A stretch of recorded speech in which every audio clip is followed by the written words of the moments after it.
Mitos y verdades sobre las leyes contra el crimen.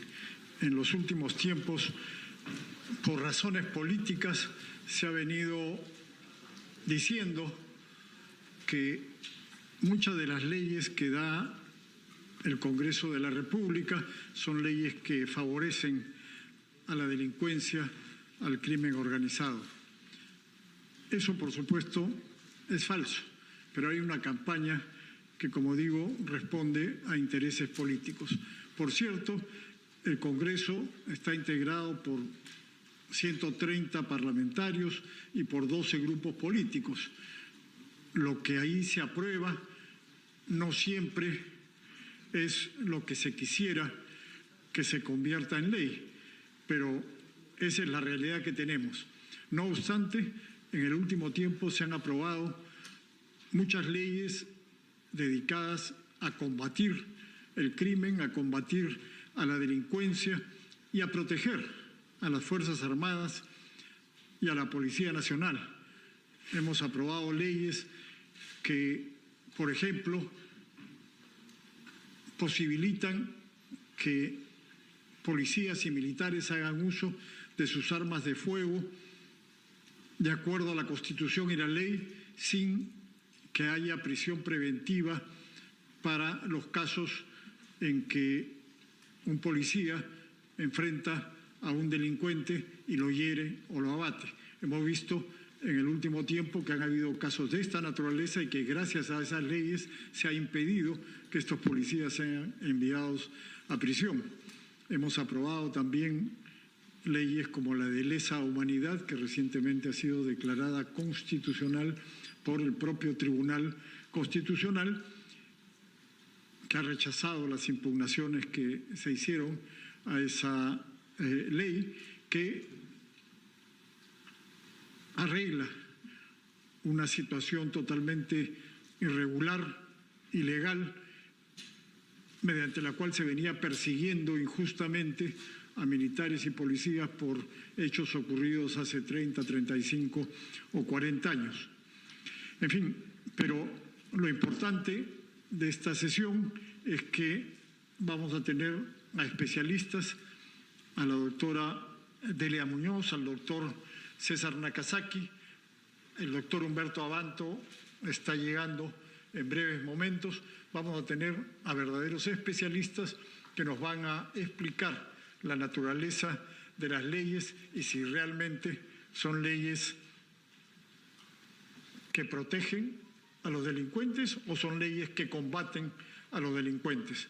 Ellos son especialistas en este tema y esperemos que esto quede esclarecido después de sus, sin duda, muy sensatas intervenciones. Muchas gracias.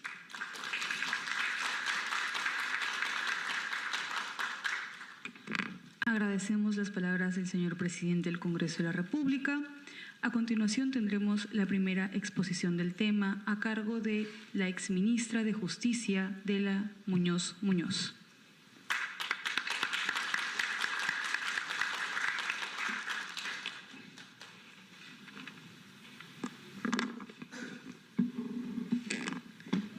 Muy buenas tardes, señor Fernando Rospigliosi, encargado de la presidencia del Congreso, maestro Nakazaki y público en general. Fíjense, como está previsto que en el panel tengamos a dos de los más prominentes penalistas, entonces yo consideré que lo apropiado era conversar con ustedes desde lo que yo más conozco, que es el derecho internacional de los derechos humanos, a efectos de darles a ustedes conceptos, definiciones y alguna información que les permita tener un mejor conocimiento del gran debate que va a venir a raíz de las leyes que dictó el Congreso y que seguramente van a terminar siendo discutidas en sede internacional. Lo primero que tenemos que tener muy claro es que a nivel de derechos humanos el Perú es un país que ha ratificado todas las convenciones que existen sobre la materia, con excepción de la eliminación absoluta de la pena de muerte. Y luego de que también nosotros como Estado, a través de las décadas, hemos venido aceptando competencia de comisiones y de las Cortes de las más diferentes materias en derechos fundamentales o derechos humanos. Eso como un corolario. Yo envié un PPT, no sé si lo pueden colocar, un PPT que es diferente a los que yo hago. Yo siempre suelo hacer PPTs muy simples, pero acá le he metido mucha letra porque es necesario. ¿Cuáles son los escenarios que se van a ir armando? Hay mucho run run en el mundo internacional y la norma que va a traer el mayor debate va a ser la ley que establece la fecha de entrada en vigencia de la Convención de la imprescriptibilidad de delitos de lesa humanidad. Esa va a ser la que va a generar el mayor debate internacional. ¿Por qué? Esta ley es absolutamente clave y vamos a remontarnos al año 2001. Pasamos, por favor, para poder entender. Yo les voy a ir contando una historia y ustedes luego en las preguntas me dicen si quieren o no precisiones. Lo primero que tenemos que tener claro es que la historia se va a remontar a las sentencias de Barrios Altos. En el caso de Barrios Altos se van a dictar dos grandes sentencias de fondo. La primera, de reconocimiento de responsabilidad y determinación de la culpa del Estado peruano por vulnerar obligaciones de carácter internacional. Entonces, en la primera sentencia de marzo del 2001, la Corte va a decidir por unanimidad admitir el reconocimiento de responsabilidad internacional del Estado. Y en base a ello va a declarar que este incumplió los artículos de la Convención Americana sobre Derechos Humanos, concretamente el reconocimiento de que constituyó una falta internacional el haber promulgado las leyes de amnistía. Posteriormente, en el mes de noviembre del 2001, la Corte va a dictar la sentencia de reparaciones y en base a este reconocimiento de vulneración, como medida de reparación que se llama de no repetición, la Corte le va a decir al Estado que se adhiera a la Convención sobre imprescriptibilidad de crímenes de guerra o delitos de lesa humanidad. Ahora, de ahora en adelante voy a decir la Convención de Imprescriptibilidad para no repetir todo el nombre. Entonces, en esa sentencia del noviembre del 2001, la Corte le dice al Perú: tienes que adherirte a esta convención para que no vuelvas nunca más a dictar leyes en las cuales dictes amnistía. Entonces, el Perú, conforme a la Convención de Viena del Derecho de los Tratados de la década de los 60 del siglo pasado, va a llevar a cabo en su Congreso un proceso de adhesión al tratado, ¿no? Y en el año 2003, el 2 de junio, se va a emitir una resolución legislativa por la cual el Estado peruano de manera soberana acepta formar parte de la Convención sobre la imprescriptibilidad de los crímenes de guerra y de lesa humanidad. Ustedes tienen allí la foto de la resolución legislativa. Entonces, lo que va a decir el Estado peruano es que se adhiere a partir de ese momento. Por eso que he mencionado la Convención de Viena sobre los Tratados. Esta convención establece cómo es de que se aprueba un tratado y a partir de cuándo entra en vigencia y las obligaciones que surgen cuando uno se adhiere como Estado a un tratado. La Convención de Viena dice en resumen que los tratados rigen a partir del momento en que los Estados se incorporan a este procedimiento y que no puede haber una aplicación retroactiva del tratado y que los Estados cumplen de buena fe las obligaciones asumidas. Es lo que se llama el pacta sunt servanda. ¿Qué significa en cristiano y en derecho internacional público esto? Que el Perú forma parte de este compromiso de imprescriptibilidad a partir del año 2003. ¿Ok? Volvamos al caso Barrios Altos, pasemos por favor y volvamos al año al año 2004. Entonces, primera sentencia del caso Barrios Altos, marzo del 2001, segunda sentencia, noviembre del 2001, y comienza un procedimiento no regulado en la Convención Americana, que es el de supervisión de sentencia. Entonces, en ese contexto, la Corte va viendo qué se cumplió o no de lo que dispuso en una sentencia.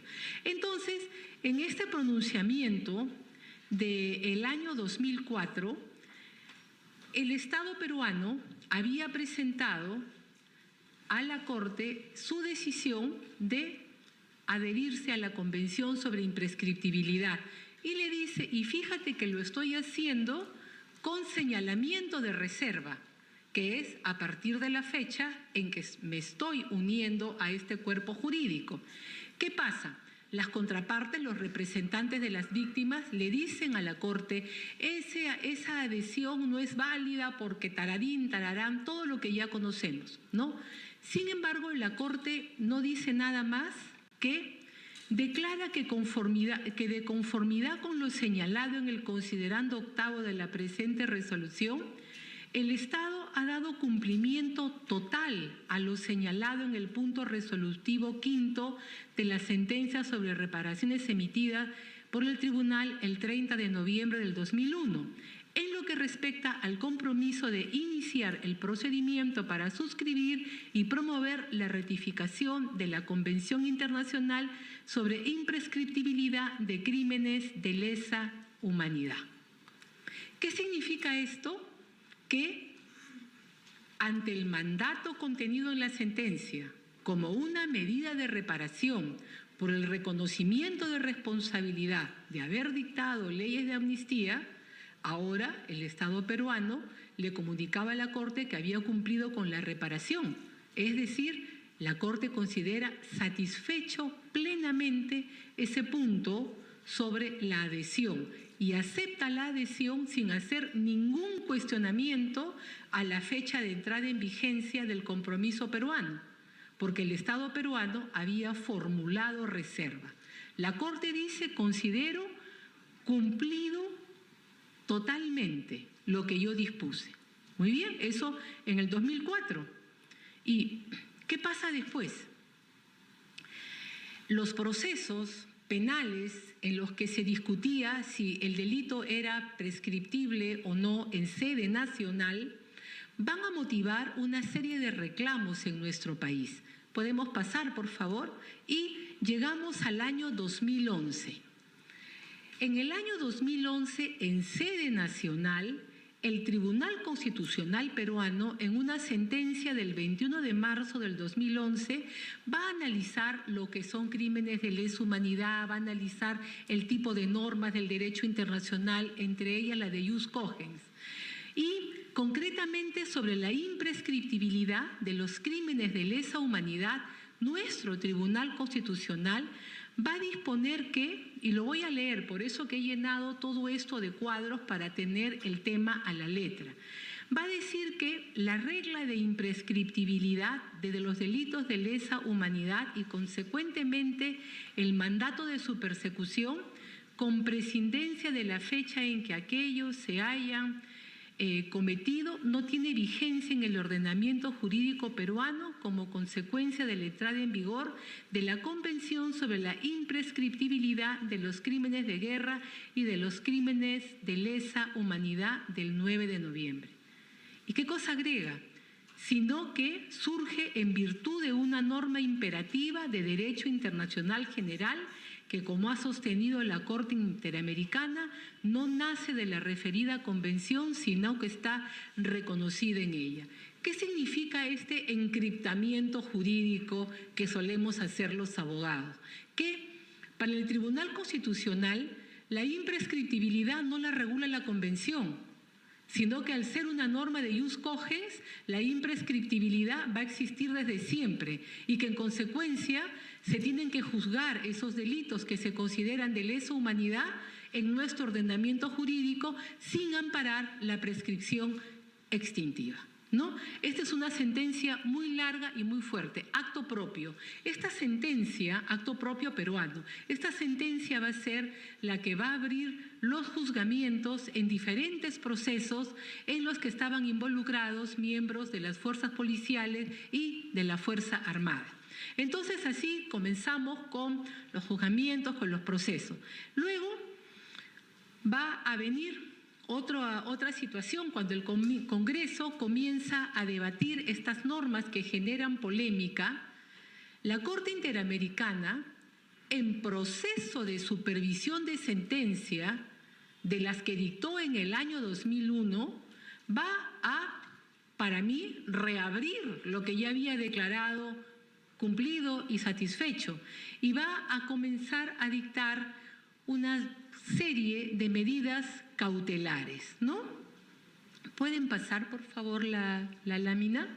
Entonces, y va a disponer que se deben ratificar, ya lo voy a leer mejor, dice, disponer que la orden de no innovar conforme al control de convencionalidad compete al Estado en su conjunto, sus diferentes órganos y operadores de justicia y en especial a la rama judicial y los diversos tribunales a quienes se presenten las solicitudes de aplicación de la ley que concede amnistía a miembros de las Fuerzas Armadas, Policía Nacional del Perú y funcionarios de Estado, quienes deberán de abstenerse de dar lugar a su aplicación hasta que la Corte se pronuncie en una resolución posterior. Una medida cautelar similar la va a dictar en el proceso de dictar la norma que precisa la fecha de entrada en vigencia de la Convención sobre Imprescriptibilidad. Entonces, van cayendo las preguntas, ¿no? Y acaba de pronunciarse el Tribunal Constitucional hace 2 días, en el cual declara de que esta ley que precisa la fecha de entrada en vigencia de la Convención sobre Imprescriptibilidad es de junio del 2003 y esta norma ha sido declarada constitucional. ¿Por qué? Porque no hubieron los votos para poderla expulsar del orden jurídico nacional. Va cayendo la segunda pregunta o la tercera. Y de ahora viene el Código Procesal Constitucional. ¿Qué cosa va a decir el Código Procesal Constitucional? Va a traer 2 grandes artículos que van a formar las patas básicas de la mesa de la polémica. El artículo 7º habla del control difuso a la interpretación constitucional. Gran mayoría de ustedes lo debe conocer, pero esa norma lo que dice es que los jueces no pueden dejar de aplicar una norma cuya constitucionalidad haya sido confirmada. O sea, de que si esta norma ha sido declarada válida por el Tribunal Constitucional, técnicamente ningún juez puede dejar de aplicarla o respetarla. Pero a continuación tenemos el artículo 8º, que habla de la interpretación de los derechos humanos y los tratados internacionales, que establece deben interpretarse de conformidad con la Declaración Universal de Derechos Humanos, los tratados sobre derechos humanos, así como las decisiones adoptadas por los tribunales internacionales.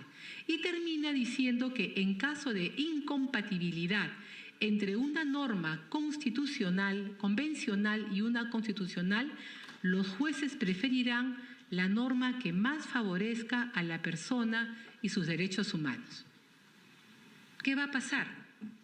En primer lugar, acá hay un tema de derecho procesal internacional, en que yo por lo menos no he visto que el Estado peruano haya cuestionado el proceso de ejecución de sentencia sobre un extremo que hace ya 20 años había declarado satisfecho o cumplido, ¿no?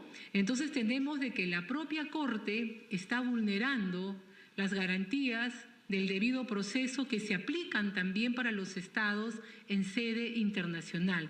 Los expedientes son públicos, están colgados en la web y las más diferentes resoluciones de cumplimiento están allí. De lo que yo he revisado, a no ser que exista alguna que no se haya publicado, no he encontrado que el Estado peruano haya hecho un frente de defensa de lo que significa el debido proceso para él. Lo segundo, ¿qué cosa es lo que se discute? De que el juez ahora tendría la posibilidad de aplicar el control de convencionalidad. Pero acá hay un problema. La Convención Americana, que es la que regula esencialmente el proceso ante la Corte, no trae ninguna regulación sobre esta materia. En consecuencia, solamente quedaría la interpretación que en los últimos años viene realizando la Corte sobre imprescriptibilidad, ¿no? Y el último ha sido un caso contra Chile en el 2024, en el que dice que para hacer el control de convencionalidad los jueces tienen que seguir los lineamientos de la Convención y los estándares establecidos en esta sentencia. Entonces acá vamos a tener que el juez dirá, esta norma me obliga, pero esta otra norma, el artículo 8 del Código Procesal Constitucional, me abre la puerta para que yo, juez, pueda aplicar el control de convencionalidad y de esta manera ejercer algún mecanismo para que no se apliquen a los casos concretos las diferentes normas que el Congreso ha dictado y que se vienen cuestionando, ¿no? Entonces, ¿podemos pasar, por favor, una más? Y yo había pensado allí, control de convencionalidad. Fíjense, ¿qué cosa es lo que está definido en el mundo de la Corte Interamericana como control de convencionalidad? ¿No?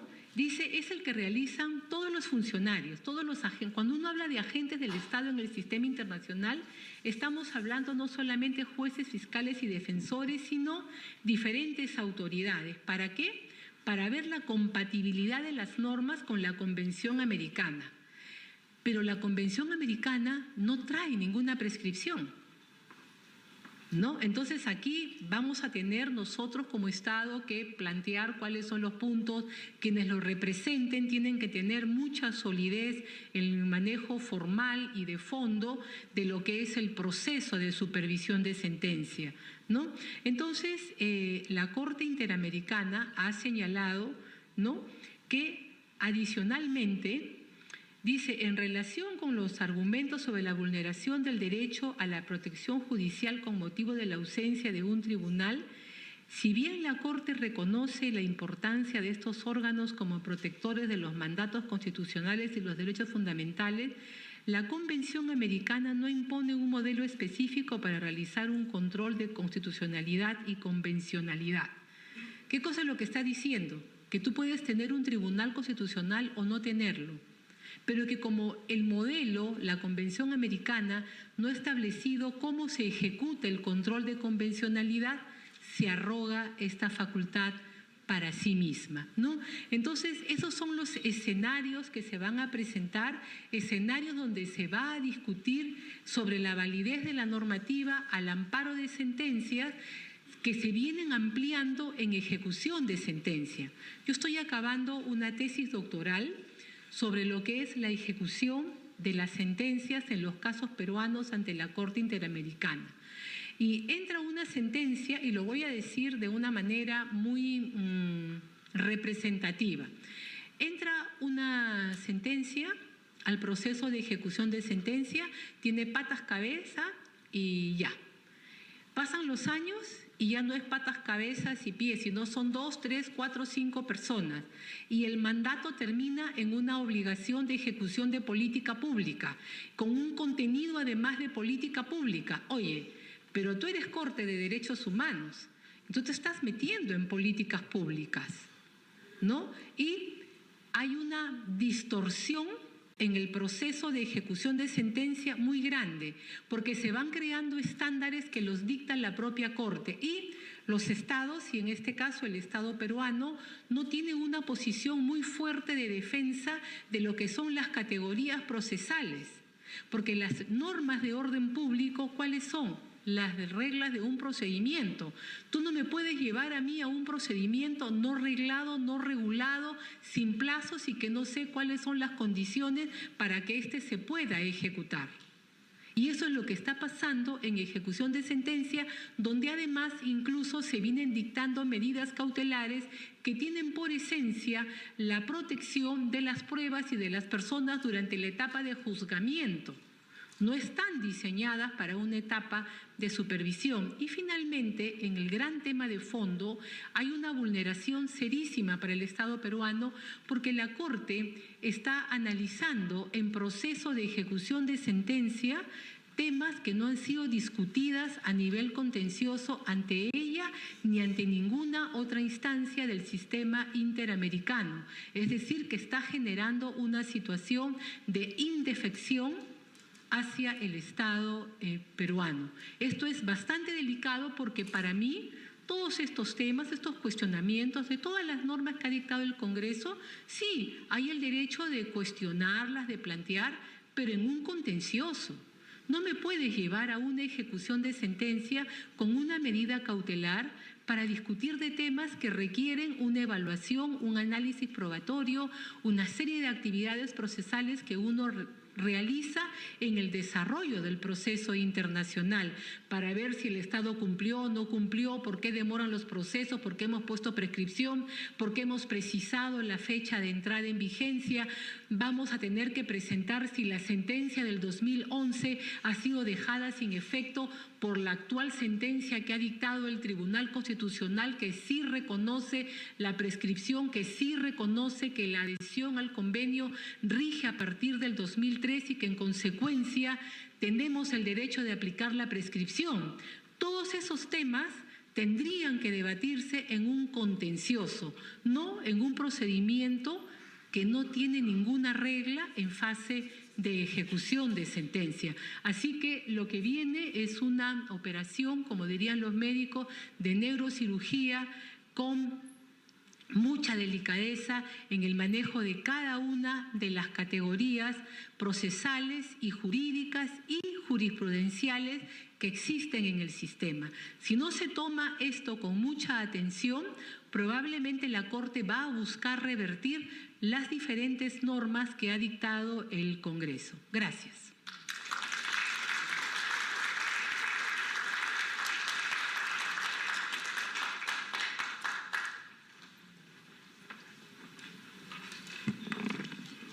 A continuación, tendremos la exposición a cargo del señor César Augusto Nakazaki Servigón, abogado especialista en Derecho Penal. De igual forma, lo recibimos con un fuerte aplauso.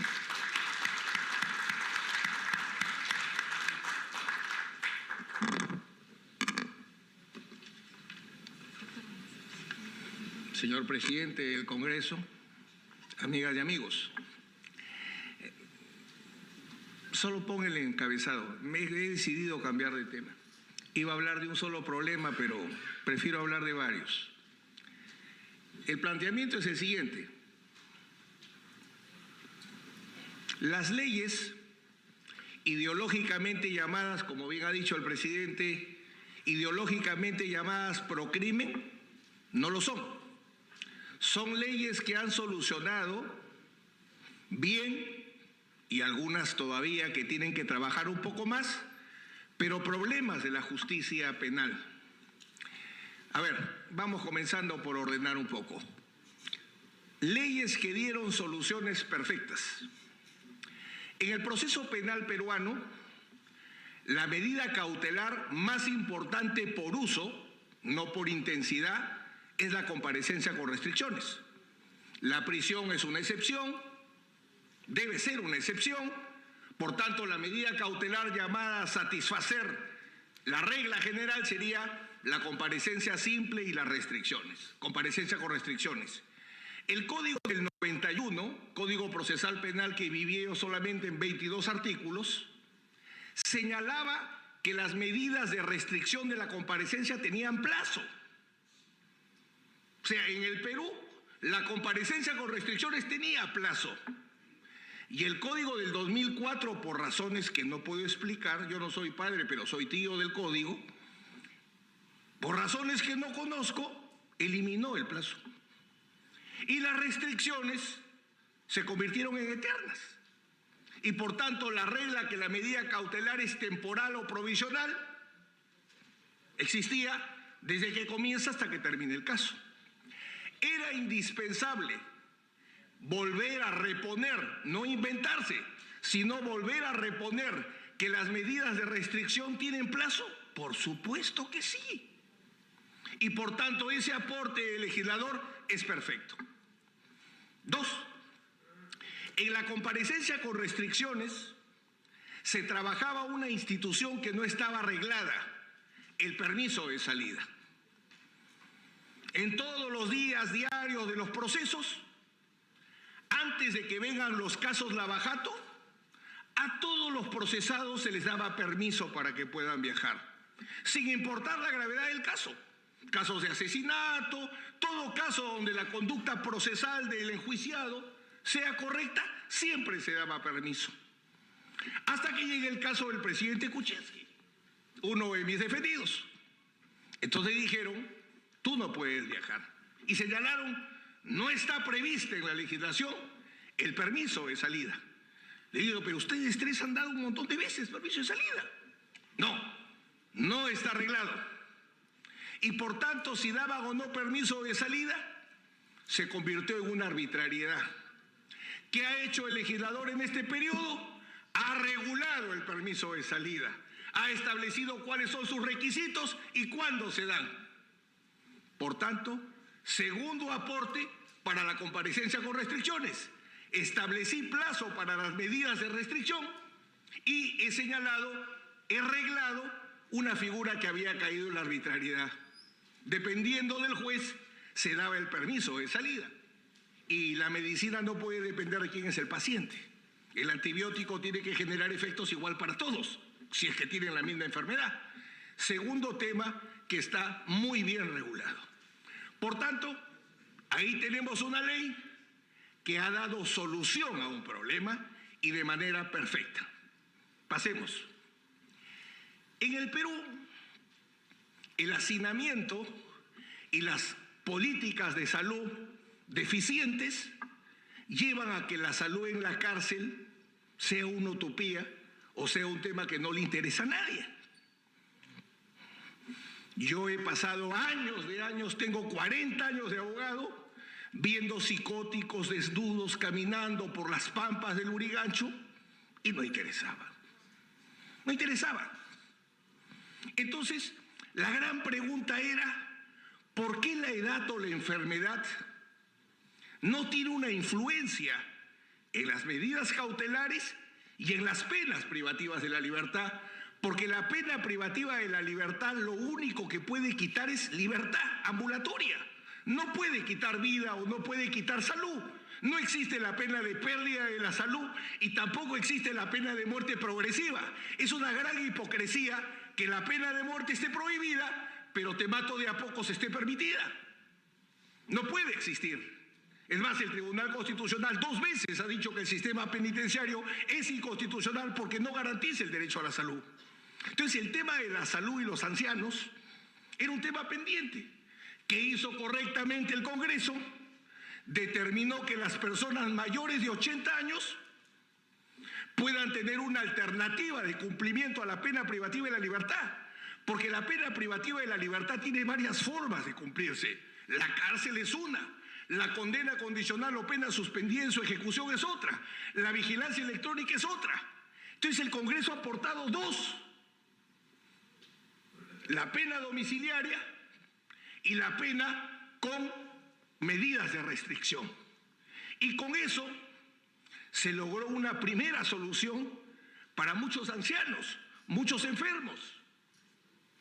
Y también ha sido una solución perfecta que nadie ha cuestionado y se viene aplicando correctamente. Entonces tenemos un segundo ejemplo de ley que vino a solucionar un problema y está pendiente el de la salud. La sentencia del Tribunal Constitucional del general Nicolás Hermosa Ríos, otro patrocinado que tuve, determina lo siguiente: 12 médicos del Estado, nunca uno particular, diagnosticaron que sufría demencia senil desde el año 2017. O sea que jurídicamente el ser que se encarceló, porque ¿qué caracteriza al ser humano? ¿Qué nos hace únicos, irrepetibles? La personalidad. ¿Por porque el ADN tiene la misma composición en todos. Lo que nos hace únicos y irrepetibles es la personalidad, y la demencia senil mata la personalidad. O sea, la persona que encarcelaron ya no existe, solamente está su envoltorio. Y el Tribunal Constitucional ha reconocido que si hay una enfermedad que hace que la pena ya no cumpla sus funciones, tiene que acabar. Eso tiene una ley pendiente. Ahí, por ejemplo, hay que trabajar esa parte. Yo he visto que al pobre excongresista Urtecho, que lo han masacrado, el señor que no puede ni mover el cuello, ¿qué pena podría cumplir él en la cárcel? Imagínense que le toca un director caliente y dice, acá se entra sin silla. Entra pues solo, sin silla. Entraría como un gusano.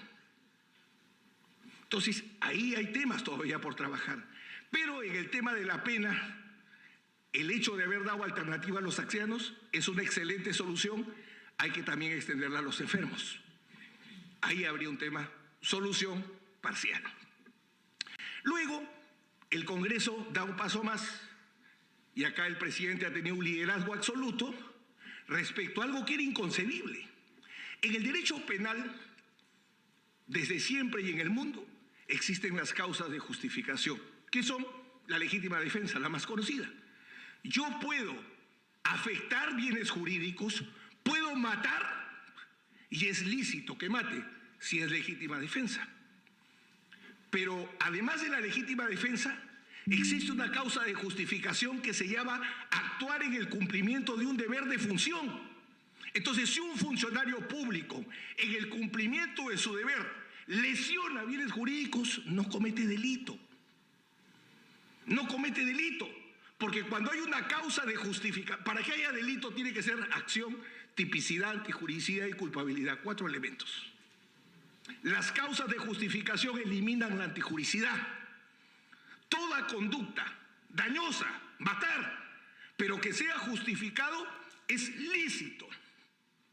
Entonces, cuando existiendo una causa de justificación, el cumplimiento de un deber de función, porque he utilizado mi arma reglamentariamente y pese a eso me abren proceso, ese proceso es inconstitucional. Por eso cuando bien se señala en la ley que no puede haber medidas cautelares para un policía que se procesa por un acto de función, es absolutamente legítimo, porque estoy abriéndole un proceso a una persona por hecho que no es delito y que no le debería abrir. Sin embargo, pese a que hay en el numeral 8 del artículo 20, desde siempre, actuar en el cumplimiento de un deber de función no es delito. La policía dijo, no es suficiente. Le inventaron el 11, el inciso 11 del artículo 20. El policía que en el cumplimiento, y todavía no se sienten seguros porque los fiscales abren proceso y se dictan medidas cautelares por hechos que no son delito. Que he propuesto varias veces ahí, creo que es el puntito que falta.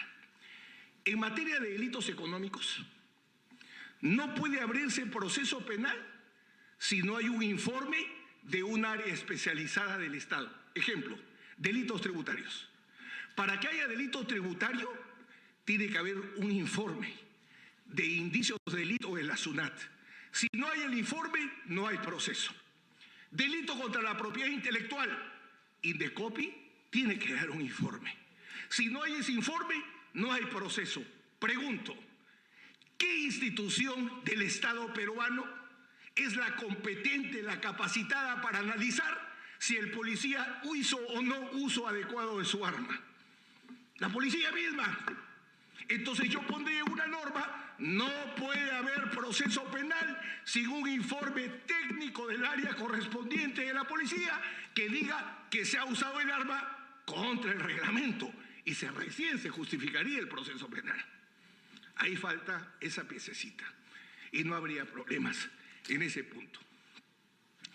Entonces, tenemos ejemplos de buenas soluciones y tenemos ejemplos de algunas que están pendientes. Por ejemplo, esto de las leyes pro crimen, si uno se pone a analizar, cogen su primer momento detonante con la llamada ley Soto.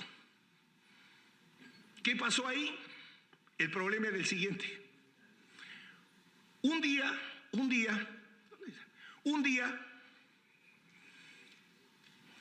sale el Código Procesal Penal y el Código Procesal Penal tiene un artículo que dice la formalización de investigación preparatoria, la apertura de proceso penal es una causa de suspensión de acuerdo al artículo 84 del Código Penal.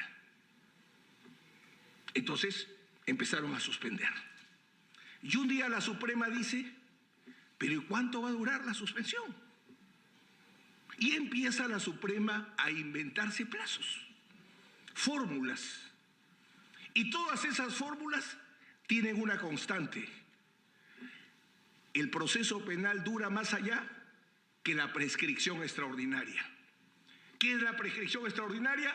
El máximo de la pena posible en la ley más una mitad. Entonces, la Corte Suprema empezó a decir, yo voy a fijar cuánto dura la suspensión con plazos judiciales. Entonces vino el legislador y dijo, 1 año. Y la Corte Suprema no quiere aplicarla y las Cortes Superiores sí quieren aplicarla y hay un problema dentro del propio Poder Judicial. ¿Cuál es el tema ahí? El siguiente. Primero, la apertura de un proceso es una causa de interrupción o una causa de suspensión y tiene una diferencia muy marcada, porque en el caso de suspensión, el plazo de prescripción se suspendía porque se abre una investigación, se abre un proceso, artículo 84 del Código Penal. Cuando hay una cuestión que debe ser resuelta en otra vía, por ejemplo, el Congreso tiene que levantar la inmunidad, se suspende. O sea, la suspensión siempre ha sido en nuestra historia una cuestión que tiene que ser resuelta en otro proceso. Y la interrupción es abierta una investigación, tiene que renovarse el plazo. Más allá de la discusión dogmática, que lo que el Código del 2004 dice que es suspensión, el Código Penal dice que es interrupción, hay un conflicto normativo y en el conflicto normativo se soluciona con principio de especialidad. ¿Quién regula la prescripción? El Código Procesal Penal no la regula, el Código Penal sí, pero más allá de eso, en toda la historia de la República, nunca un proceso penal pudo durar más allá del plazo de la prescripción extraordinaria. Jamás. En todos los códigos penales, lo máximo que una persecución penal podía durar es el plazo de prescripción extraordinaria. El Código del 24 así lo decía claramente. ¿Qué es lo que hay que hacer? El Código Procesal Penal hay que corregir. No es suspensión, es interrupción. En el Código Penal, el 84 reformular y decir la interrupción y la suspensión acaban con el plazo extraordinario de prescripción. Porque si seguimos como hasta hoy, la Corte Suprema establece plazos, por ejemplo, plazo de prescripción extraordinaria por cohecho, 15 años. Con las fórmulas de la Corte Suprema, 19, 20, 22 o 23 o 24 años. O sea, la Corte Suprema está incurriendo en prevaricato. ¿Por qué? Por una situación elemental. El plazo de prescripción es legal, no es judicial. Hay plazos legales, plazos judiciales, plazos fiscales, plazos convencionales. Los plazos procesales son distintos, hay varios. Pero la prescripción, como institución de derecho penal, como la define la Corte Suprema, si es una institución de derecho penal, todo lo referente a ella tiene que ser plazo legal. Entonces, el legislador tiene que decir, no la Corte Suprema. Sin embargo, la Corte Suprema viene planteando sus fórmulas, y a lo largo de los años, desde antes de la mal llamada Ley Soto hasta el día de hoy, la Corte Suprema va fijando plazos judiciales cuando la norma no se lo permite. Entonces, ahí hay que corregir. Es necesario solucionar el abuso de la prescripción, porque en el fondo lo que quiere la Corte Suprema es que no exista la prescripción. Hay un tema ideológico respecto a la prescripción. Creen que prescripción es impunidad. Y ese es un craso error, no jurídico, sino ideológico. En todo proceso civilizado, ninguna persecución puede ser infinita. Y en nuestro sistema, como en todos los sistemas, las persecuciones penales duran hasta donde lo establezca la prescripción extraordinaria, salvo la regla de imprescriptibilidad que vamos a ver en otro tema. Entonces, vemos ejemplos donde el Congreso ha solucionado completamente problemas, como ponía el ejemplo de la comparecencia o la necesidad que un policía procesado penalmente no pueda tener prisión preventiva porque ni procesado debería estar por la causa de justificación que estamos comentando. Si un policía mata con un arma de reglamento, la conducta es lícita. Es lícita porque las conductas justificadas son lícitas. Afectar bienes jurídicos en el ámbito de una causa de justificación es lícito, es jurídico. Por eso no es delito. Y donde hay soluciones parciales, tenemos este tema de cuánto debe durar el hecho de que se aperture un proceso penal y qué incidencia tiene sobre la prescripción. Y sea suspensión, sea interrupción, sea lo que sea, lo que se determina siempre es hasta donde acabe con la prescripción extraordinaria y solucionamos el problema. Porque pretender que se imponga lo del año, ya hemos visto, es paradójico. Hace muchos años, casi en los inicios de mi carrera, sale una ley que dice a los policías se les pone el doble del máximo de la pena. Entonces dije, esto no es constitucional. Hay un sistema de determinación de la pena, toda mi discusión, entonces digo, control difuso. Y los jueces me dicen, ¿control difuso? No, me dicen, es para proceso civil. Acá no se aplica control difuso. Y toda una lucha, no recuerdo, 3, 4 años, para el primer control difuso que hubo de una ley penal. Ahora más bien sobran los controles difusos, todos los días quieren hacer control difuso. O sea, de nada pasaron ahora ya al otro extremo. Bueno, pero ese es otro tema. En concreto, ahí tenemos algunos ejemplos. Otro ejemplo, era necesario aclarar el tipo penal de organización criminal, sí.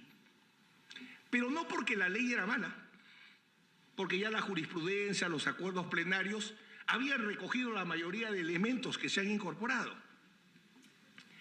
El tema era su aplicación. El gran problema de la justicia penal muchas veces no es de leyes, sino es de cómo se aplica. Ahí es donde se genera el derecho penal y procesal penal en enemigo, en la aplicación. Y tan es así que por más que al comienzo pitearon, la Corte Suprema ha aceptado las 2 leyes que modificaron la tipificación y las viene aplicando. Así que solo políticamente, ideológicamente mantienen esa crítica, pero la Corte Suprema ha dicho, podré no estar de acuerdo, pero es una opción legislativa, no todos tienen que estar de acuerdo. Pero no es inconstitucional. Y por eso que a diferencia de la prescripción donde sí matan, que no quieren aplicar la suspensión de 1 año, en el tema de la ley de organización criminal lo vienen haciendo, lo vienen aplicando, incluso absolviendo.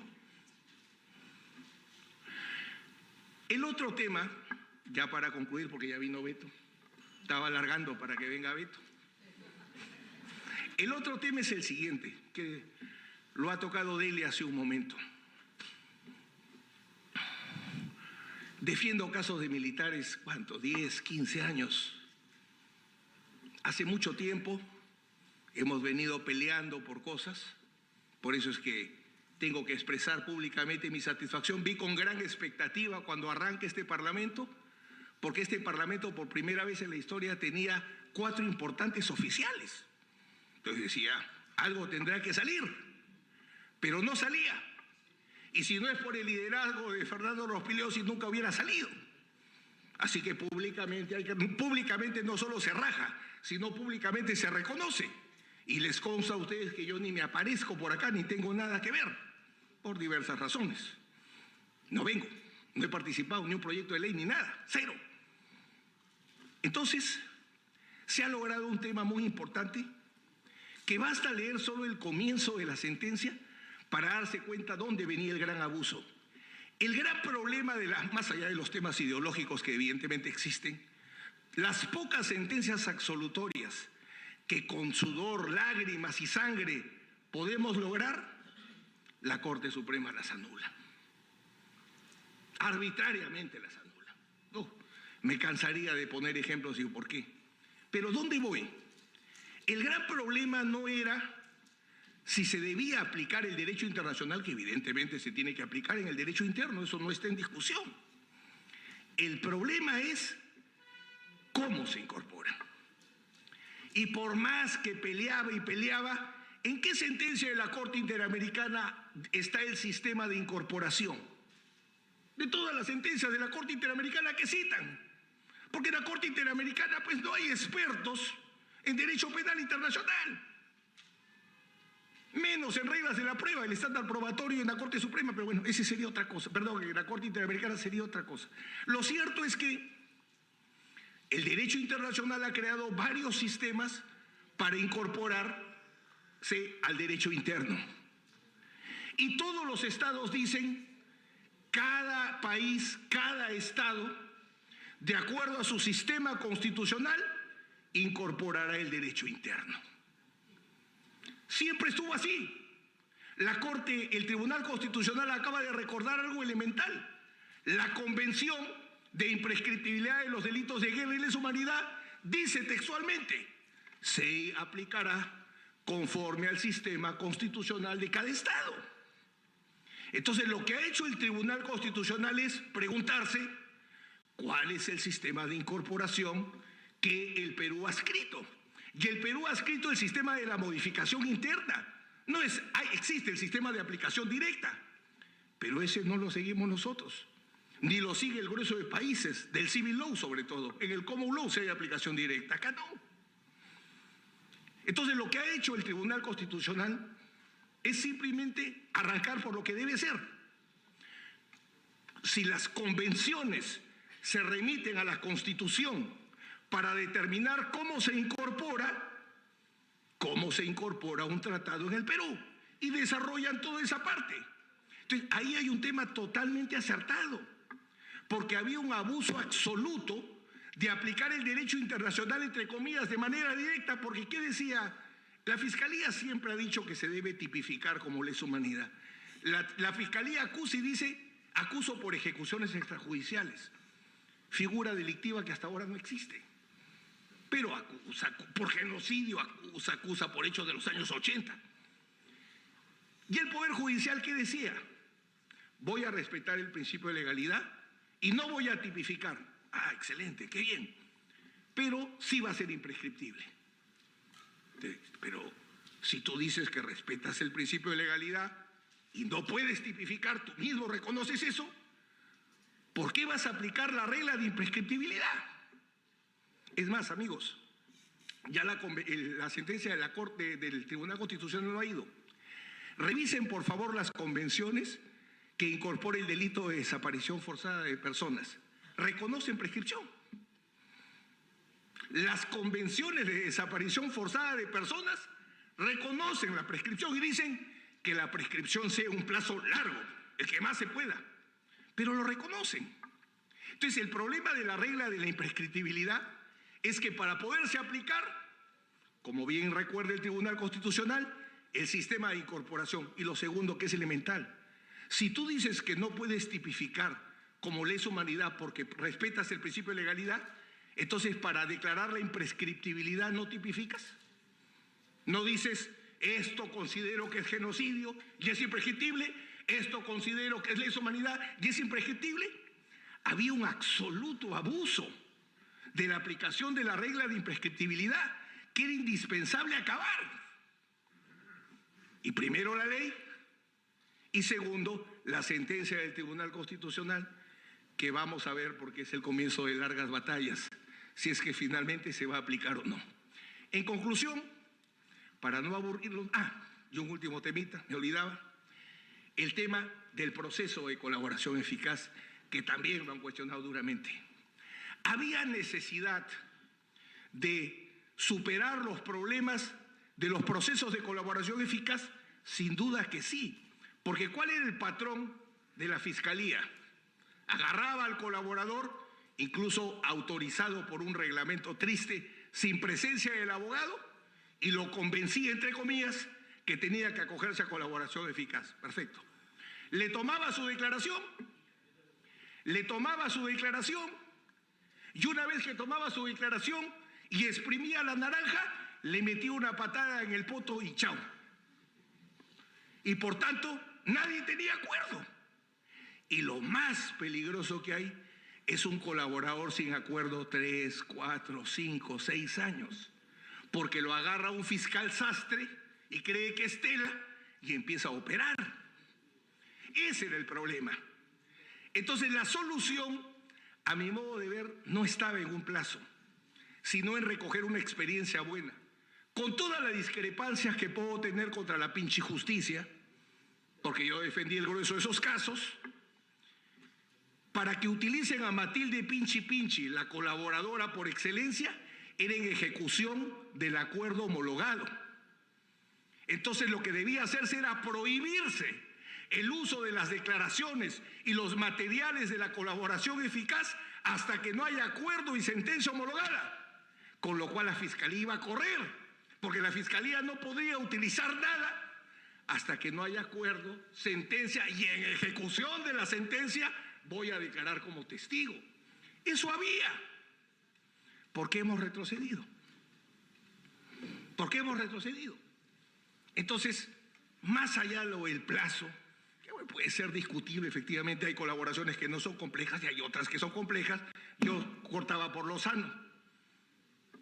Tú no podrás utilizar ni la declaración ni los materiales hasta que no haya un acuerdo con sentencia homologada. Eso es lo único que ha faltado, porque en todo lo demás se ha corregido muy bien el proceso de colaboración eficaz. Hoy se ha vuelto más garantista. Incluso yo agregaría un tema final y con esto sí termino. Tiene que ver con la naturaleza jurídica de la colaboración eficaz, porque el problema es quién defiende al colaborador. ¿Quién podría decir, oye, son 3 años y no hay acuerdo, vos estás utilizando mi información, ¿qué pasa? El fiscal está solo con el colaborador. El juez discutiblemente podría intervenir. Pero si la colaboración eficaz la convirtiéramos en un medio de investigación cualificado, así como la interceptación telefónica, el agente encubierto, si le pusiéramos el estatus a la colaboración eficaz, se llama medidas de búsqueda de fuentes de información con afectación de derechos. Si le ponemos ese estatus, el juez ya interviene. Y el juez verifica. Y podría darle mayor garantía.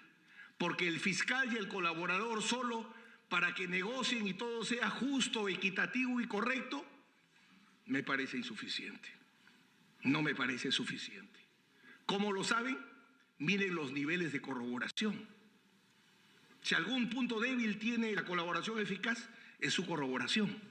Es pobre, salvo honrosas excepciones, por cierto. Entonces, tiene que intervenir el juez, y el juez no puede intervenir al final. Pero para esto hay que darle la naturaleza jurídica adecuada. Por eso es que creo, uno, prohibir el uso del material, sobre todo la declaración del aspirante que se usa para meter a la cárcel a la gente. Eso no lo uso hasta que haya acuerdo y sentencia homologada. Y lo segundo, yo le daría el estatus de una medida de investigación con afectación de derechos para que el juez pueda intervenir cuando sea necesario. Conclusión como el comienzo. Leyes pro crimen en la ideología. El Congreso lo que hizo es dar leyes para solucionar problemas reales. En varios casos de manera muy bien, correcta, y en otros casos, como toda obra humana, perfectible todavía, y en eso tenemos que trabajar. Muchas gracias.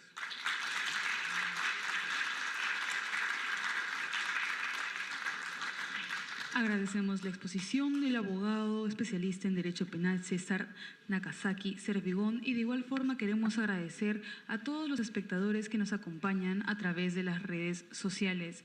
Más de 200 personas nos acompañan de forma virtual. A continuación tendremos la exposición a cargo del especialista en Derecho Penal y Derecho Constitucional, Humberto Abanto Verástegui.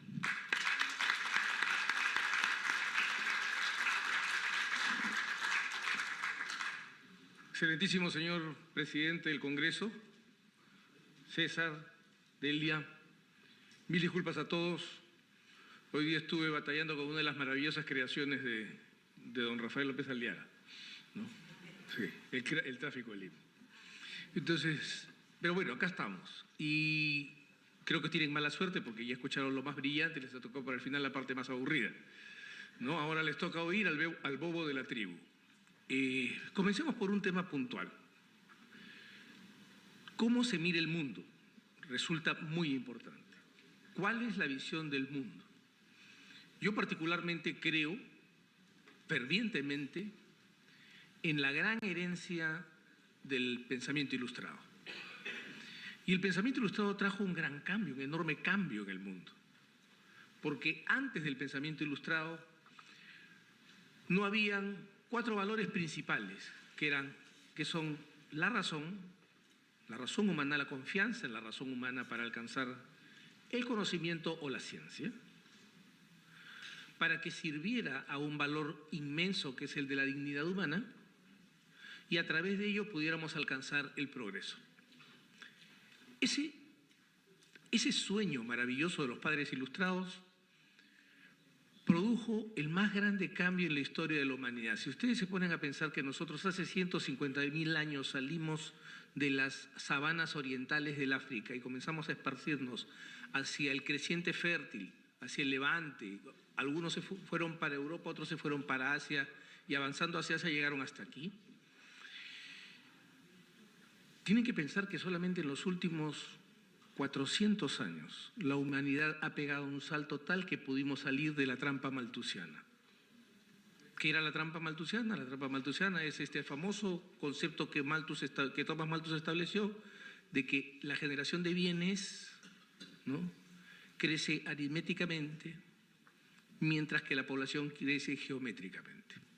Entonces, ¿qué pasaba? Nos íbamos a un sitio, nos multiplicábamos, encontrábamos una cosa fértil, nos multiplicábamos y comenzaba la escasez, teníamos que volver a migrar. Todo eso acabó con el gran impulso del pensamiento ilustrado. Dentro del pensamiento ilustrado, con un concepto del humanismo, vino el derecho penal liberal o el derecho penal democrático. ¿Cuál es la base fundamental del derecho penal democrático? Un asunto que es central: el concepto de Estado de Derecho y de dignidad humana. Fíjese, esto es muy, muy importante porque van a darse cuenta que cuando nos alejamos de eso, comienzan los peligros. La pena ya no era un castigo, era un instrumento para resocializar a la persona. La búsqueda de la verdad tenía límites. Antes de eso, antes del pensamiento ilustrado, la búsqueda de la verdad no tenía límites. La búsqueda de la verdad podía alcanzar que yo atrapara a alguien y lo atormentara. Tenemos un hermoso lugar, no es la Corte Suprema, es el que está junto aquí a Palacio Legislativo, pero se parece bastante, ¿no? Y ustedes pueden ver el potro, pueden ver cómo se calentaban los hierros y lo más impresionante, si alguno de ustedes pudiera acceder a las actas de la Inquisición, verían lo detalladas que eran. Por ejemplo, ay, ponen todos los ayes, ¿no? Gritaba el atormentado. El atormentado perdió el conocimiento. Viene el médico. El atormentado recupera el conocimiento. Se reinicia el tormento. ¡Ay! Van a ver las actas, son espectaculares. ¿Qué era lo importante? Lo importante era obtener la verdad. La persecución era ilimitada. Repito, la sanción solo era castigo, era pura retribución. Causaste daño, yo te hago daño.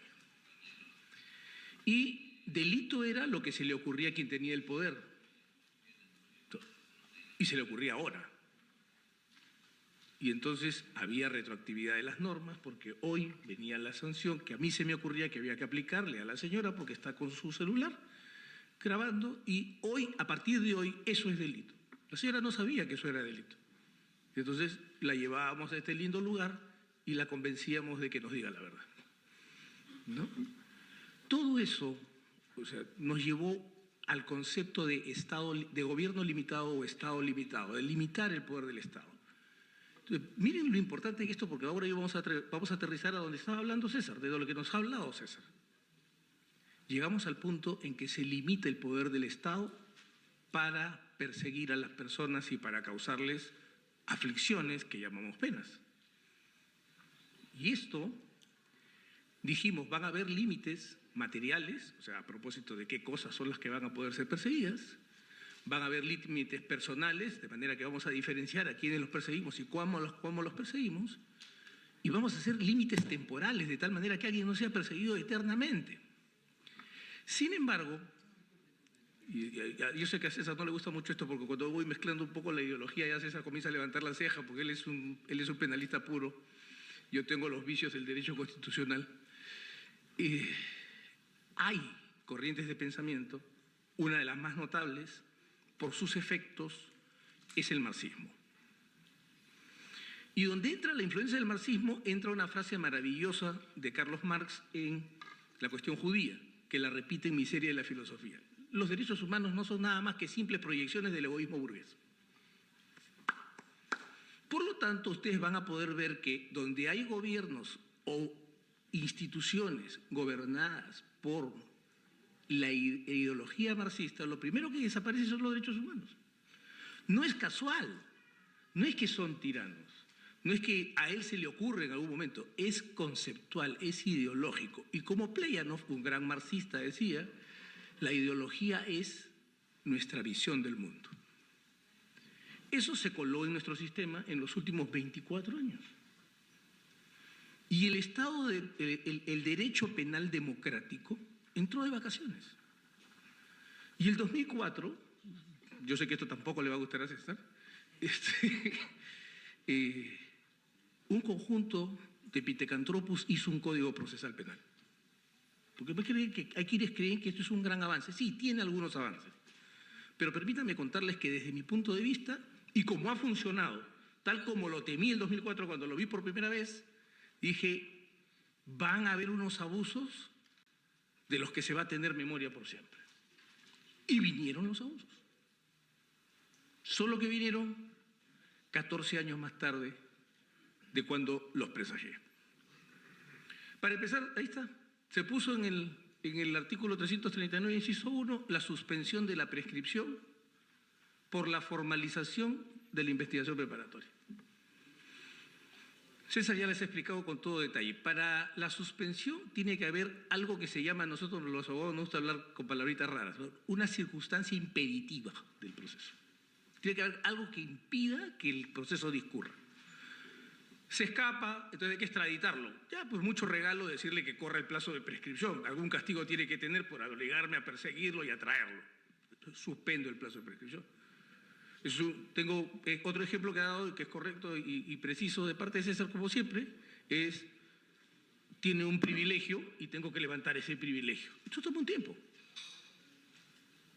¿Es lógico que se detenga el cómputo? Es lógico que se detenga el cómputo, es justo. No es no es irracional. Ok. Pero los señores estaban reunidos con sus trajes de pieles ahí sentados, sus palos los había puesto al costado, ¿no? Sus mazos los había puesto al costado, y mientras acariciaban a su mamut y acariciaban a su tigre diente de sable, dijeron, ¿qué tal si suspendemos la prescripción cuando se formaliza la investigación preparatoria? Y entonces todos, y listo, aprobaron, se acabó.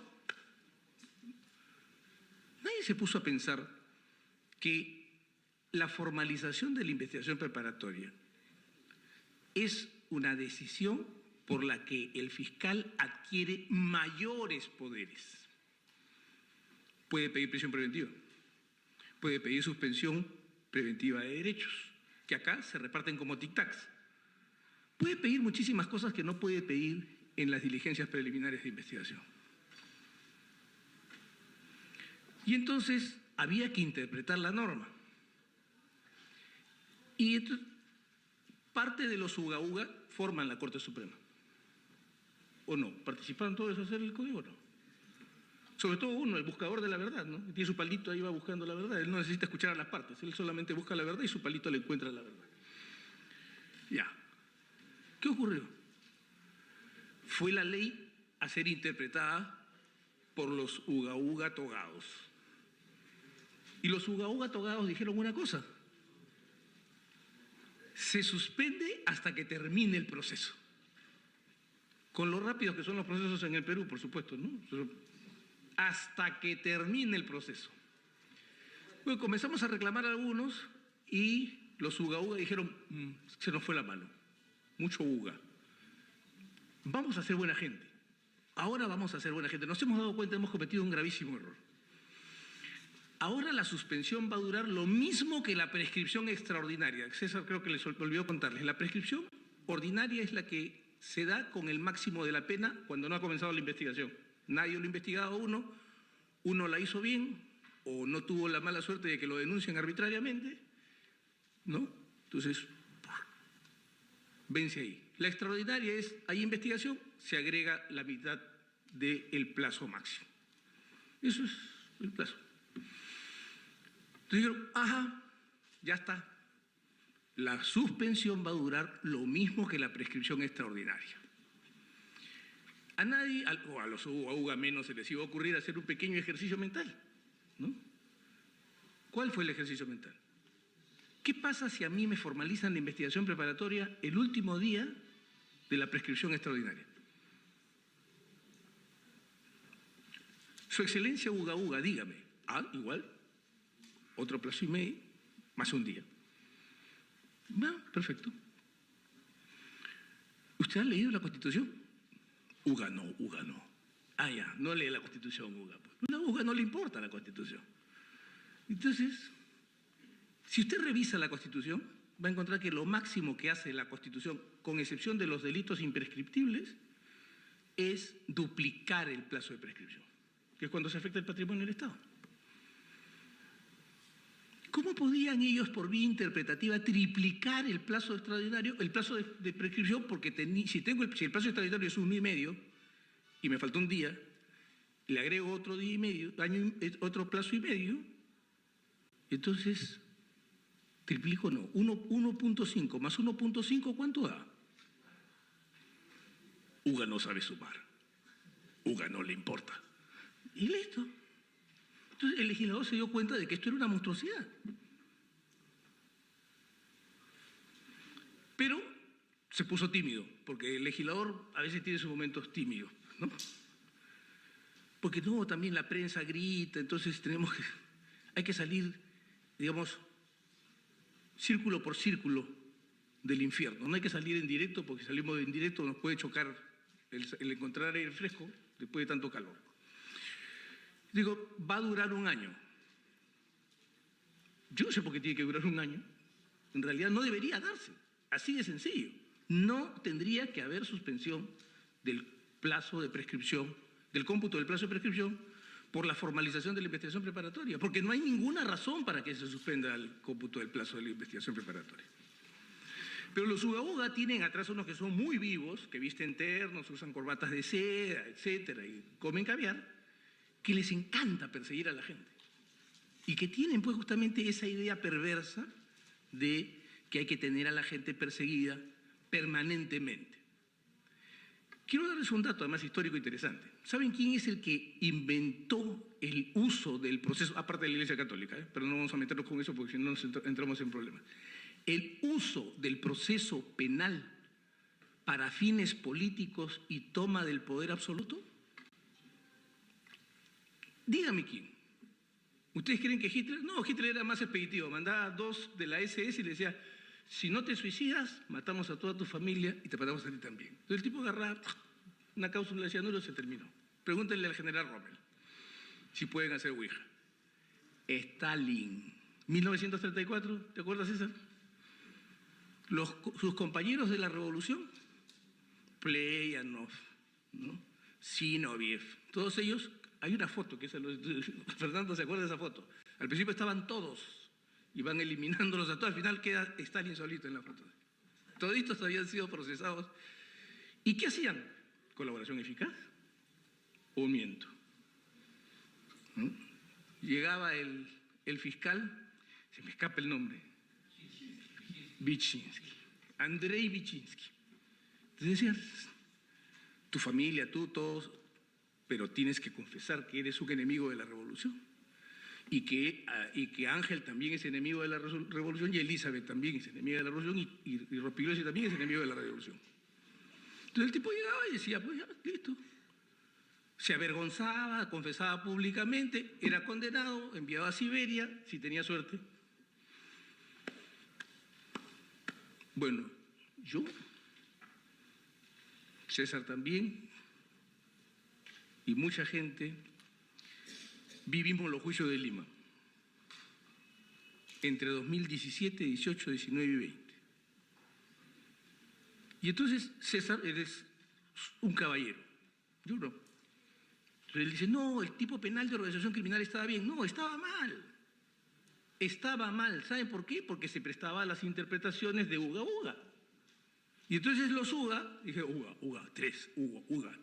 Ya, 3 personas podían ser calificadas como una organización criminal y tratadas como si fueran el cártel de Sinaloa, el cártel de Medellín, el cártel de Cali, el cártel del Golfo o la Cosa Nostra. Y si dudan de mi palabra, pregúntenle a Pedro Pablo Kuczynski, cliente de César. Él, su secretaria y su chofer, por disposición de uno de los UGA, eran jefes de miembros de una organización criminal. ¿Qué traía eso? Porque por si acaso van a ver una candidata que defiende los derechos humanos, por si acaso es un entusiasta defensora de los derechos humanos. Ella dio un decreto legislativo por el cual una persona podía ser investigada 36 meses, más 36 meses por organización criminal. Pero como eso no bastaba, los UGA togados pusieron su cuota. UGA parte la investigación. Diligencias preliminares, 36 meses. UGA. Formalización de la investigación, 36 meses más. UGA.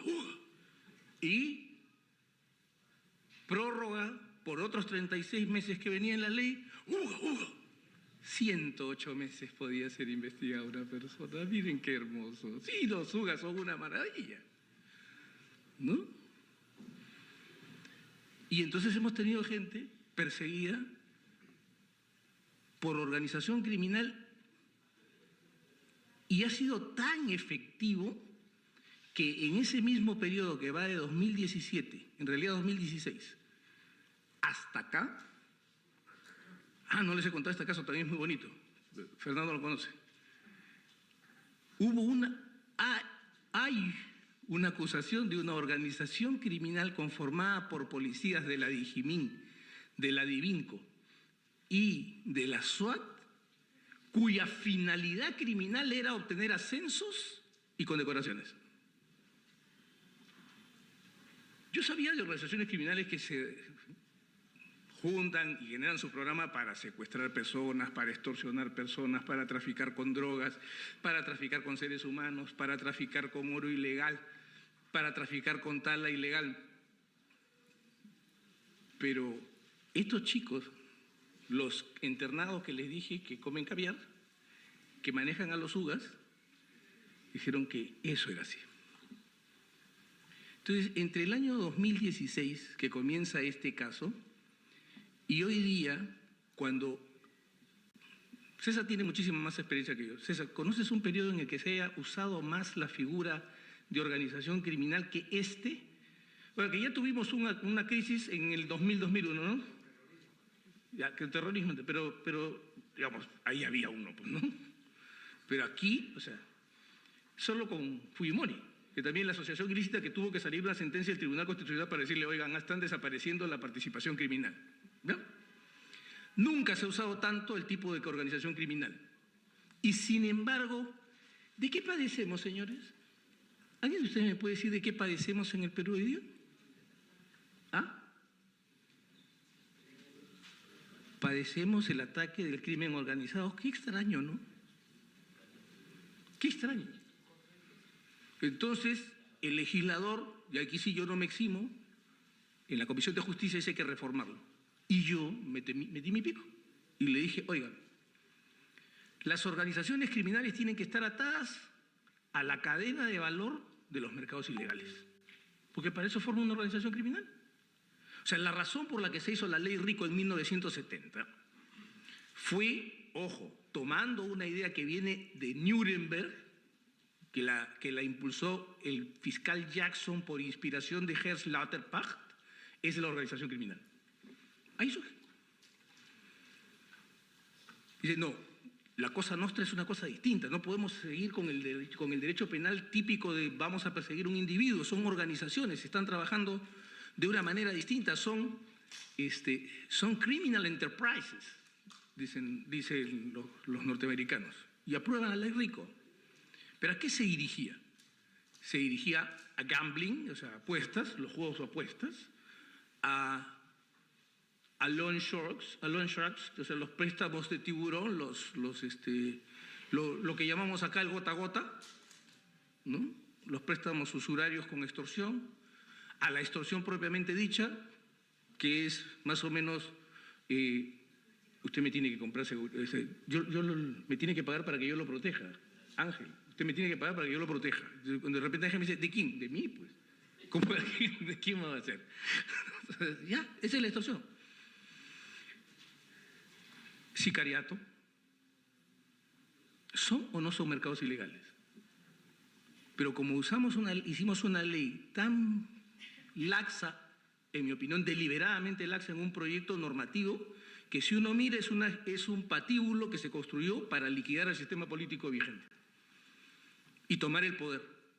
Y tomaron el poder, porque en el Perú se tomó el poder de manera absoluta. Una persona llegó a gobernar el Perú en una etapa democrática por decreto legislativo, durante 5 meses, o miento. Esa fue la coronación de esto. O sea, esto no es un... Cuando ustedes escuchen leyes pro crimen, no están hablando de leyes pro crimen en realidad. Están escuchando el llanto de los que han perdido el instrumento con que secuestraron a un país. Eso es lo que están escuchando. Entonces, miren la paradoja. ¿Cuándo ha habido más crimen organizado en el Perú? ¿Cuándo se produjo así el despegue del crimen organizado en el Perú? Que cuando se usó más que nunca la calificación de crimen organizado. Ahí lo tienen. No fue inocente tampoco lo del Escuadrón de la Muerte, porque con el Escuadrón de la Muerte desactivé las Divincos y fortalecí a una institución policial llamada DIVIAC. ¿Saben ustedes que hemos gastado 180 millones de soles en los 8 años que ha durado la DIVIAC, el reinado de la DIVIAC en la lucha contra el crimen organizado? ¿Sabían eso? ¿Y sabían que la mayor parte de esos fondos, si es que no el 95% de esos fondos, eran de uso secreto? O sea, no rindo cuentas. ¿Y saben algo más interesante? Se perdió la computadora donde estaban las cuentas. Fíjense, porque bien salados los que luchaban contra el crimen organizado, unos ladrones le rompieron la luna y se llevaron la computadora. Y entonces no sabemos en qué se gastó ese dinero. Entonces, cuando ustedes escuchen crimen organizado y leyes pro crimen, piensen bien lo que están escuchando. Préstenle atención a lo que ha ocurrido en realidad. ¿Qué más critican? Esto se entenderá, no lo conté jamás esa, pero como yo soy indiscreto y chismoso, yo he crecido en Ica, y en Ica no he visto mucho el chisme. Les voy a dar un ejemplo, ¿no? Colaboración eficaz. Efectivamente, un reglamento permitía que el fiscal se acercara al imputado sin abogado. Entre Delia y César me podrán corregir, pero en mi opinión, una persona a la que se le invita a la colaboración eficaz tiene que disponer de por lo menos 16 derechos fundamentales. A la presunción de inocencia, a la no autoincriminación, el derecho de defensa propiamente dicho, en su sentido de ejercicio de refutación, derecho a la prueba, derecho a contrainterrogar a los testigos, si seguimos la lista, se van a aburrir.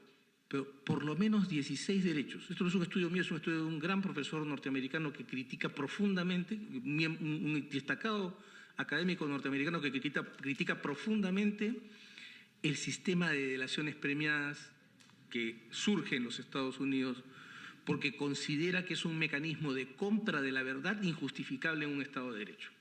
¿No? Y casi está a punto de convencerme, pero hizo la lista de todos los derechos a los que se renuncia. Bueno, usted podría tomar esa decisión sin la presencia de su abogado. ¿Para qué necesita? Si los derechos son humanos, él es humano, que disponga él de sus derechos. ¿Para qué necesita un abogado? ¿Se dan cuenta? Pero no, pasaba algo más, además, muy interesante. Y se aproximaban y yo estoy seguro que eso es una coincidencia. El aspirante a colaborador cambiaba de abogado. Cambiaba de abogado. Por lo menos en 2 ocasiones, yo vi en el caso Lavallato, que cambiaba de abogado y siempre cambiaba al mismo. Siempre cambiaban al mismo. Por eso, uno de ellos es candidato a la segunda vicepresidencia del Congreso, a la segunda vicepresidencia de la República. ¿No? O sea, por ejemplo, el señor Luis Mejía Leca renuncia a la defensa, uno de los chicos de mi estudio lo defendía y asumió este distinguido y valeroso abogado que va e insulta a los congresistas en el hemiciclo. ¿No? Y luego Luis Nava Guiber, también defendido por un abogado de mi estudio, termina haciéndose aspirante a colaborador eficaz. ¿Y quién lo defiende? Este valiente prohombre de la patria que insulta a los congresistas en el hemiciclo. ¿No? Entonces, obviamente estoy seguro que eso fue pura coincidencia. ¿No? Me queda claro que fue solamente coincidencia. Las coincidencias existen, no sean mal pensados. Y eso es lo que pasaba. Y de repente, además, no se registraba en audio y video en el siglo XXI la relación entre el fiscal y el colaborador eficaz. Entonces les voy a contar qué me pasó. Teníamos la audiencia de prisión preventiva de Keiko Fujimori. Entonces, Barata se equivoca en su declaración. Dice, yo di $500,000 en junio del 2010. Ajá, dije yo, cometí el error. No hay que ser tan mosca. A veces hay que saber callarse. En el debate, el señor está equivocado porque en el 2010 ni siquiera se había convocado elecciones en junio, se convoca en diciembre. Entonces, no. Diligentemente, en la siguiente sesión, aparece el fiscal para incorporar la nueva declaración ampliatoria del señor Barata. No, corrijo. No fue en ese, fue en tal fecha. Entonces, se equivocó con la casa de Goldenberg, cometimos el error, Juliana y yo, de cuestionar el asunto. Siguiente declaración. No, ahora no era para allá, sí, era para acá, para el lado correcto. Y entonces iba arreglándose la declaración del colaborador eficaz. En mi caso, por ejemplo, el colaborador eficaz dice originalmente que le propone a uno de los árbitros el arreglo, sale, cierra la puerta y a través de la puerta escuchó que conversaba con los árbitros por teléfono. Debe ser tísico, mínimo, ¿no? Pero así se arreglaba. Entonces uno cuestionaba y venía otra. No es que sí, porque él dijo los nombres y los dijo fuerte y yo lo escuché. Ya está, siguiente declaración. Eso es lo que pasaba. El legislador que dijo, eso se tiene que corregir. Y efectivamente César tiene razón, faltan cosas. Porque por ejemplo hemos puesto un plazo, ¿no?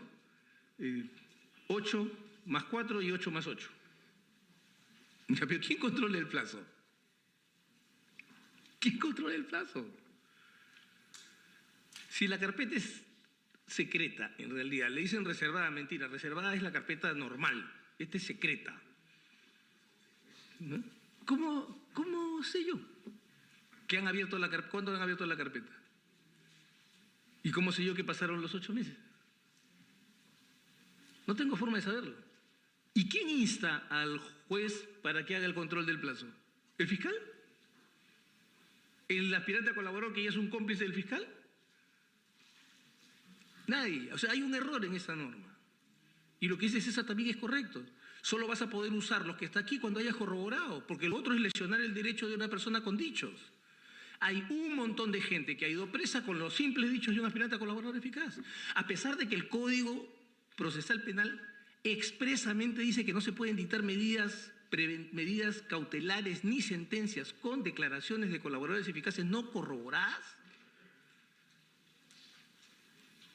Los UGA, togados, han metido a la cárcel a gente y los casos han llegado donde los supremos UGAs y los supremos UGAs han confirmado eso. Y nos dicen que es procrimen que haya estas garantías. Pues César dice cierto, o sea, no se debe poder usar esto hasta que esté absolutamente verificado que lo que el tipo está diciendo es verdad. Pero además, dice, no, ¿cómo es posible que hayan puesto ese plazo tan exiguo? Tal vez ustedes se acuerden. Había un señor que era gerente municipal de la señora Villarán. Inició su solicitud de colaboración eficaz en el año 2019. Yo lo sé porque lo vi, él estaba en Castro Castro. Además, lo iban a visitar distinguidos luchadores contra la corrupción como Julio Arbizu, como Ronald Gamarra, como Carlos Rivera. Le iban a visitar porque habían sido abogados de la municipalidad, de la señora Villarán. Murió este año. Suicidado con un corte de 27 centímetros en el cuello, porque además el tipo sí era tenaz a la hora de querer matarse. O sea, mentira, lo asesinaron, es obvio, ¿no? Y saben que murió sin acuerdo de colaboración eficaz ni sentencia de colaboración eficaz. 6 años. 6 años. Entonces, ¿de qué trata? Y hay un distinguido ex procurador que critica mucho el plazo. César, tú has manejado las colaboraciones en el año 2001, 2002, cuando salió el reglamento. ¿Cuál era el plazo de corroboración? ¿No eran 4 meses? ¿No eran 4 meses? ¿Y funcionó el sistema o no funcionó? Pero el mismo que hacía funcionar el sistema en 4 meses ahora nos dice que 12 meses es imposible que funcione. Y se va a caer la colaboración eficaz en el Perú. ¿Se dan cuenta? Entonces, cuando miren eso, van a darse cuenta de que lo que se construyó fue un patíbulo jurídico, como se los he dicho. Patíbulo jurídico que llevó 3 veces a la cárcel a la lideresa de un partido político. Patíbulo jurídico que llevó en los últimos días de su vida a un exalcalde de la ciudad al penal de Castro Castro. Patíbulo que llevó a un anciano de 80 años al penal de Castro Castro, del que lo saqué con 40% de los pulmones ocupados con el virus SARS-CoV-2. Patíbulo jurídico que provocó el suicidio de un expresidente de la República, a quien le dictaron un mandato de detención porque había dictado una conferencia fuera de su gobierno, cuando ya ni siquiera era servidor público. Todo eso ocurrió en los juicios de Lima. Todo eso ocurrió en los juicios de Lima. Y tengo que confesarles que la definición de los juicios de Lima no es de mi mérito, no es de mi autoría.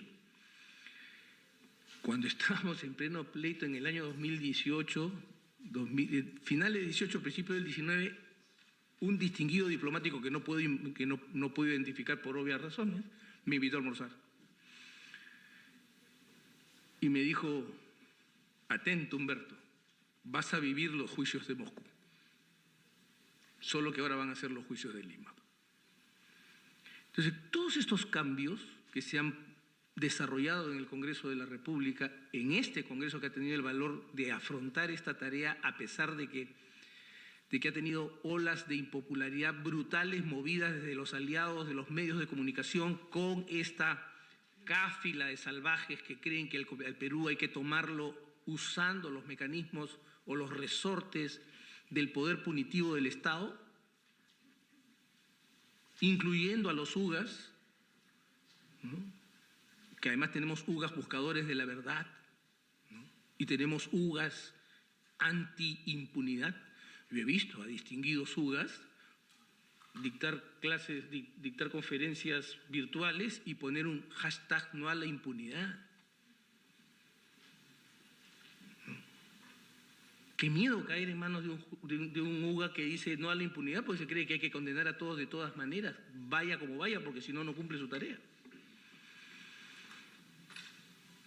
Todo eso es todavía parte del principio de una pelea por regresar al derecho penal liberal o al derecho penal democrático. Y tengan muchísimo cuidado y presten muchísima atención, porque con la crisis de seguridad ciudadana les van a pedir a ustedes sus derechos. Miren la admiración que se ha desatado en el Perú por un tipo como Nayib Bukele. No te enojes conmigo, Fernando.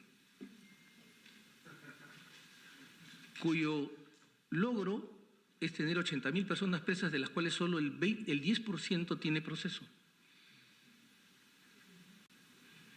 Dice, sí, pero son de la Mara. Sí, pero son seres humanos. O sea, júzguelos y condénenlos. Yo no tengo ningún problema en que los juzguen y los condenen. Pero procesenlos. Y lo siguiente que ha hecho es otorgarse la reelección ilimitada. ¿Por qué? Porque bajo el pretexto de yo te voy a dar seguridad, pero tú tienes que darme tus derechos, tus libertades, desaparecen las democracias. Eso es lo que ocurre al final. Por eso cierro evocando esa brillante frase de Benjamin Franklin, para que les quede claro a todos ustedes y nunca lo olviden. Aquellos dispuestos a sacrificar una libertad esencial por un poco de seguridad temporal no merecen ni la libertad ni la seguridad. Muchas gracias.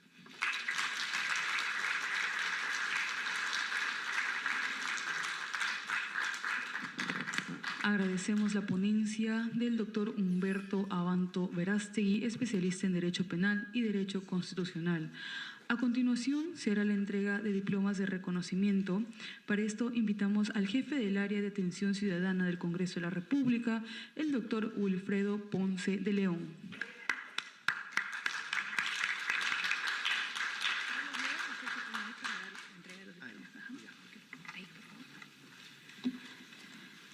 La primera vicepresidencia y la Oficina de Participación Ciudadana del Congreso de la República otorga el presente diploma a Delia Muñoz Muñoz, exministra de Justicia, en reconocimiento a su valiosa participación como expositora en la conferencia Firmeza y Seguridad, mitos y verdades sobre leyes contra el crimen.